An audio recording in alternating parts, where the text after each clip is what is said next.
त्यासाठी आपण ताकदीनं पुढे जाऊ, त्याच्याबद्दल चिंता करण्याची काही गरज नाही. आपण त्या दिशेमध्ये सगळेजण एक दिलानं एक करायला आपण पुढे जायचं आहे. आज इकडे यायचं म्हटलं तर बरेच सगळे म्हणजे गोपीच्या बऱ्याच दिवसाला येतोय.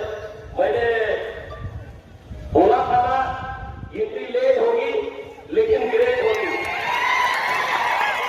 जिंदगी जीते हैं हम शान से, जिंदगी जीते हैं हम शान से, तभी तो दुश्मन जलते हैं हमारे नाम से.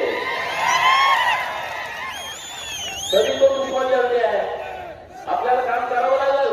अरे ममता बॅनर्जीची 15 वर्षाची सत्ता, ती कुणाला जुमानत नव्हती सत्ता. आज ती सत्ता राहिली का? त्यांचे खासदार 20 एनडीए मध्ये सामील झाले. 80 पैकी 60 आमदार त्यांनी वेगळा गट स्थापन केला. विचार करा, ममताची सत्ता जाऊ शकते, एका साध्या आमदाराला तुम्ही कशासाठी टेन्शन घेताय? कशासाठी काळजी करताय?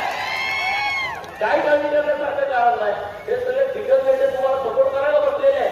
अहिल्या देवींचे एवढ्या मुत्सदी होत्या